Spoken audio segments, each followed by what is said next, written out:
If you have a copy of the Bible, you are far from alone.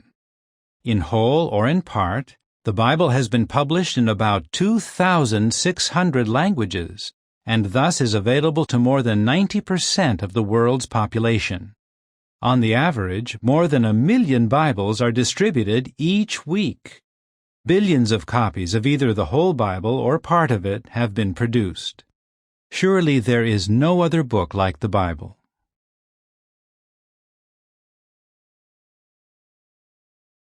The Bible was written over a 1,600-year period.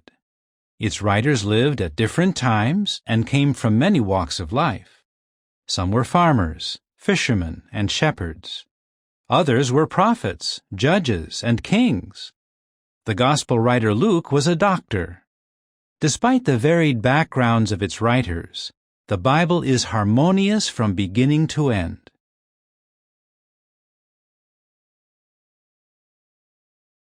The Bible is scientifically accurate. It even contains information that was far ahead of its time. For example, the book of Leviticus contained laws for ancient Israel on quarantine and hygiene when surrounding nations knew nothing about such matters.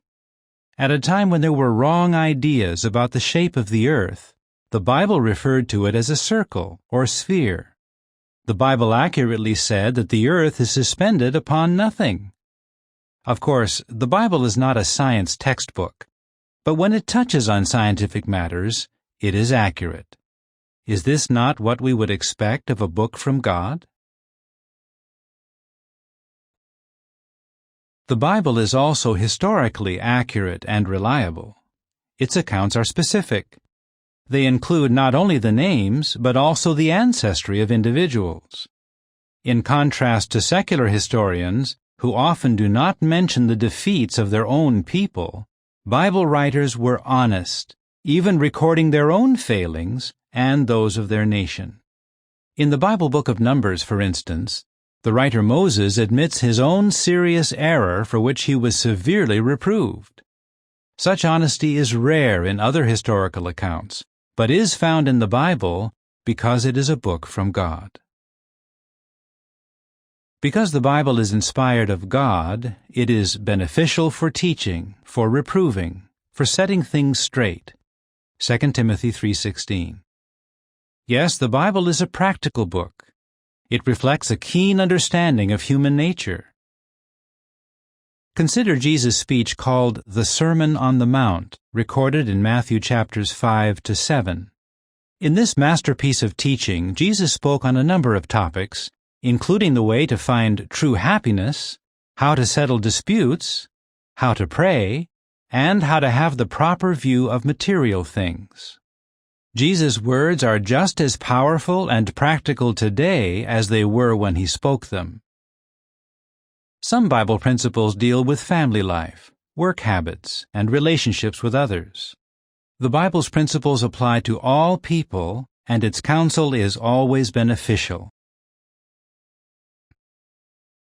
The Bible contains numerous prophecies, many of which have already been fulfilled.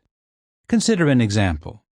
Through the prophet Isaiah, who lived in the 8th century BCE, Jehovah foretold that the city of Babylon would be destroyed. Details were given to show just how the city would be conquered. Invading armies would dry up Babylon's river and march into the city without a battle. That is not all. Isaiah's prophecy even named the king who would conquer Babylon, Cyrus. Isaiah 44:27 to 45:2 reads, "The one saying to the deep waters, 'Be evaporated, and I will dry up all your rivers.' The one saying of Cyrus, 'He is my shepherd, and he will completely carry out all my will.' The one saying of Jerusalem, 'She will be rebuilt,' and of the temple, 'Your foundation will be laid.' This is what Jehovah says to his anointed one, to Cyrus, whose right hand I have taken hold of, to subdue nations before him, to disarm kings, to open before him the double doors, so that the gates will not be shut. Before you I will go, and the hills I will level. The copper doors I will break in pieces, and the iron bars I will cut down. Some 200 years later, on the night of October 5th to 6th, 539 BCE, an army encamped near Babylon. Who was its commander? A Persian king named Cyrus. The stage was thus set for the fulfillment of an amazing prophecy.